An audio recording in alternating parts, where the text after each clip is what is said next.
So, alright po sa inyo at magabay tayo po ngayon. Ay nagbabalik na naman po sa panibagong video na kung saan ngayon ay nagbabalik sa panibagong video ay video na naman po mga kaibigan, mga giboy. Ang sabi kasi ng aming XP laner ay mag-S-test daw ako. At hindi ko napansin na si Eudora or yung gold lane namin ay Eudora at mage siya. Hindi siya nag-MM. So, later ko na lang siya napansin nung early game na or nung nag-start na yung game.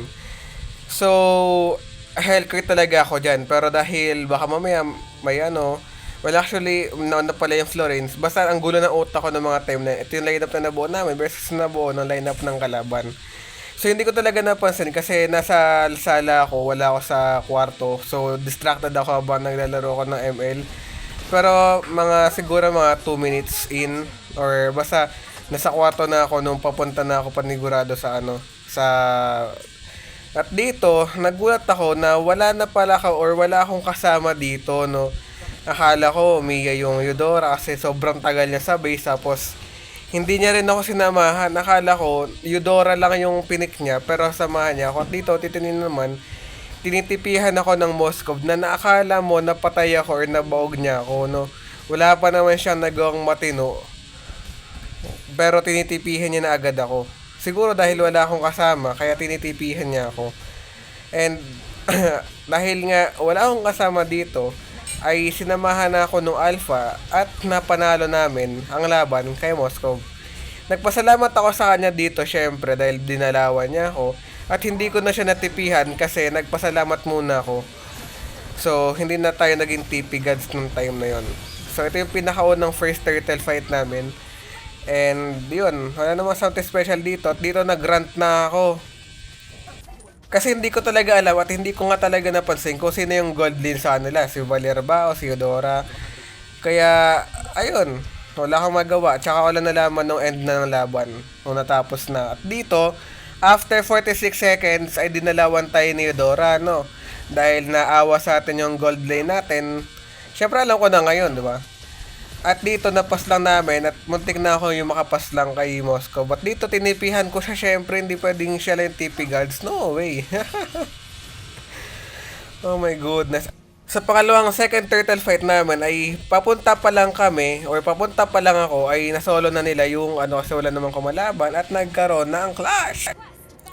So papunta na ako ng gold lane dahil ito naman yung aking lane or roam lane. Basta pumunta ako ng bottom at dito ay sinamahan ako ni Alpha syempre dahil siya naman yung aking yung sumasama sa akin. At dito pinuntahan nila, nag-cut sila ng lane.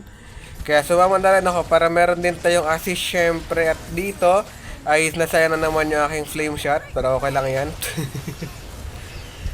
So, minasa kayo rin, no? Kinalaban na naman lahat, nagkaroon ng clash dito sa gold lane or sa bottom lane.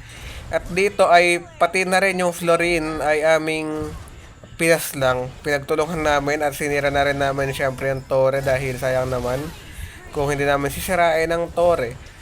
At dahil nga wala kaming MM, ay naghahanap po dito ng build na sa tingin ko na maganda. Sa tingin ko, ibig sabihin para sa inyo, pwedeng hindi siya maganda, okay? So, binibase ko lang sa stats. Alam mo, yun nga, 60 magic damage or magic power. So, doon ko binibase at dito nagkaroon ng clash. So, wag nyo ako husgahan sa build ko dahil hindi ako marunong mag-build. Pag lumalabas ako sa comfort zone or sa recommendations, ay titignan ko yung stats. At napapansin namin dito na si Moscow ay nag-push sa taas ng top, kaya nagpunta kami ng top para puksain si Moscow, but hindi naman siya napuksa, hindi naman siya napaslang. Kaya nagpunta kami rito sa turtle, akala ko walang tutulong sa akin. At muntik na maagaw sa amin yung turtle, akala ko nga sa wala lang naman yung turtle, pero may umagaw. At kahit distracted ako sa turtle, ay sa build, ay nagawa pa rin naming mapuksa ang turtle or mauwa ang turtle. At dito nakipag-clash na kami dahil nga nandito na kami sa nagkaroon ng clash. At dito pumunta ako. Nabon naman si Moscow, but ako pa yung nakapatay kay Moscow. But syempre tinipihan ko dahil tinipihan niya ako kanina. Hindi ko talaga na-expect, akala ko di ako yung makapatay dahil syempre magic damage sila or ako healer lang naman ako, 'di ba? Kahit na kung ano na yung nagbi-build ko. So dito ay nagkaroon ng clash sa taas ng top. Kaya tumulong ako, rames po ako doon dahil syempre bukod sa konting damage ay healer tayo. Kaya pumunta ako dyan sa taas ng top dahil nga meron nalabanan at digmaan. At dito ako unang nakaranas ng kamatayan. At sa aming muling pagkawuhay, nagtungo kami sa gitna ng mid upang kami ay mag-clear ng minions dahil pinupush na kami. At nagkaroon ng digmaan sa blue farm, sa blue jungle. At dito ay tayo ay tumulong dahil kailangan natin magkaroon ng kooperasyon sa ating mga kaanib.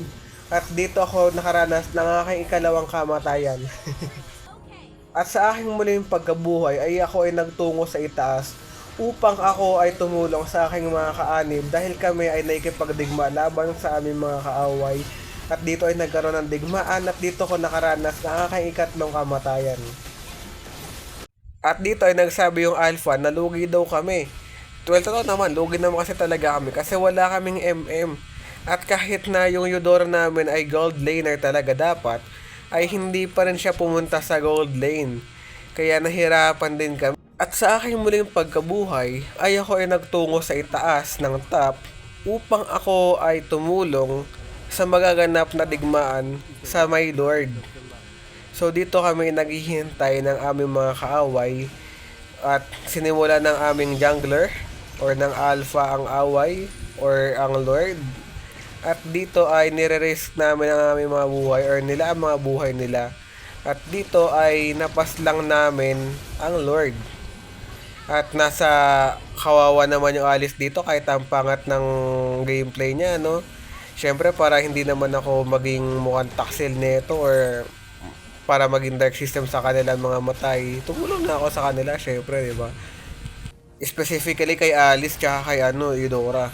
At dahil nasa baba si Moskov ay pumunta kami roon upang siya ay salakayin dahil makakahadlang siya sa pag-push namin, syempre. At dito ay muntik na ako mapaslang, ngunit kami ay nagwagi na siya ay paslangin.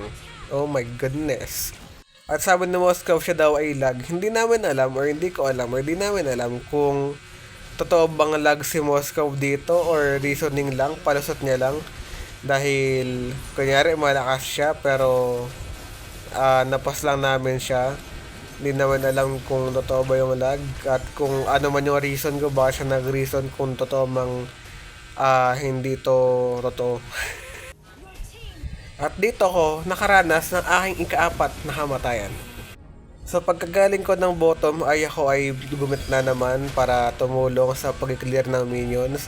At kami ay sinalakay dito ng mga kaaway at kami ay nabawasan ng isang kaanib. At dito ay bigla kami sinugod ng Minsitar. Di ko alam kung bakit ginanyan niya kami pero napas lang namin siya dito. Oh my goodness.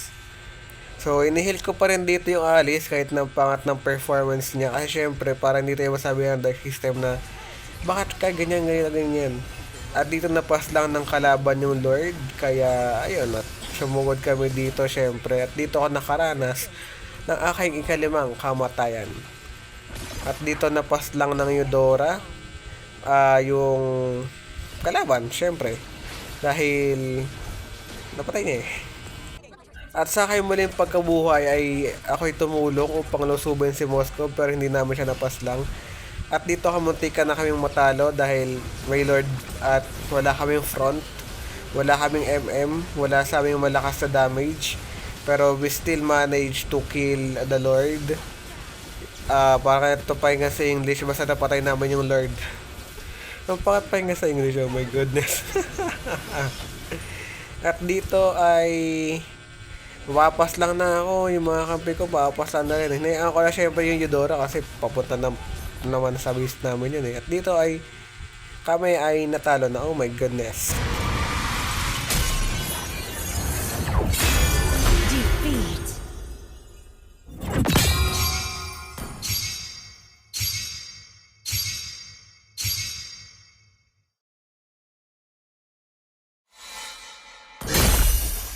Akala ko yung protection ako, wala pala akong protection, oh my goodness. Dito ko lang nalaman na yung Eudora pala yung yung ano tawag dito, yung gold laner, oh my goodness.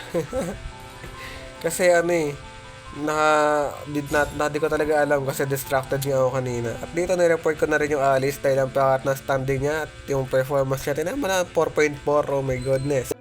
Hindi ko alam kung bakit munti ko nang i-report si Walder dito, pero ni-report ko dito yung Moscow dahil typical siya, mayabang siya, pero mas mataas naman yung score ko sa kanya.